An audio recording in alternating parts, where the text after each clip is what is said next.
प्रायोजक हैं doctor Asadullah Khan English medium school और जूनियर कॉलेज सोलापुर। सराईत गुन्हेगार टिपू पठाण टोळीतील गुंड शाहरुख उर्फ हट्टी रहीम शेख हा पुणे पोलिसांशी झालेल्या चकमकीत ठार झालाय। शाहरुख हा काळेपडळ पोलीस ठाण्यात दाखल असलेल्या एका गुन्ह्यामध्ये फरार होता।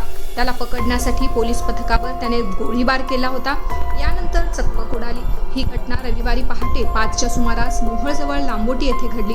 शेख हा सराईत गुंड टिपू पठाण याच्या टोळीचा साथीदार असून त्याच्यावर हडपसर भागातील काळेपडळ पोलीस ठाण्यात गंभीर गुन्हे दाखल झाले आहेत। डिलिव्हरी बॉयला मारहाण करून त्याच्या खिशातील मोबाईल आणि रोकड चोरून नेल्याप्रकरणी नोमान सय्यद वय वर्ष 20 राहणार हडपसर आणि शाहरुख शेख याच्यावरती गुन्हा दाखल झाला। खिशातील मोबाईल आणि रोकड चोरून नेल्याप्रकरणी नोमान सय्यद राहणार हडपसर वय वर्ष 20 आणि शाहरुख शेख याच्यावर गुन्हा दाखल करण्यात आलाय। उमर शकील शेख वय वर्ष 21 राहणार मोहम्मदवाडी यांनी फिर्याद दिली होती।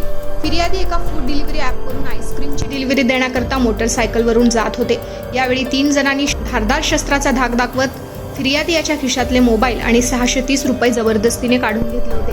विरोध केल्यावर त्याच्यावर कोयत्यानं वार केला, तो त्यांच्या कानावर लागला होता। यानंतर आरोपींनी जुन्या भांडणांच्या कारणावरून ज्येष्ठ नागरिकाला लाकडी दांडक्यानं मारहाण करून जखमी करून दहशत पसरवली आहे। ही घटना सय्यदनगर येथे 14 मार्च रोजी मध्यरात्री 1 वाजण्याच्या सुमारास घडली। काळेपडळ पोलिसांनी या प्रकरणी 2 गुन्हे दाखल करून सराईत नोमान सय्यद याला अटक केली होती। नोमान हा सराईत गुन्हेगार असून याच्यावर यापूर्वी 6 गुन्हे दाखल होते। शाहरुख उर्फ हट्टी पसार झाला होता। तो मार्च महिन्यापासून फरार होता। सोलापूर जिल्ह्यातील मोहोळजवळ असलेल्या लांबोटी गावामध्ये असल्याची माहिती पुणे पोलिसांनी मिळाली होती। गुन्हे शाखेच्या युनिट 5चे सहाय्यक पोलीस निरीक्षक मदन कांबळे हे पथकासह मोहोळ पोलीस ठाण्यात गेले।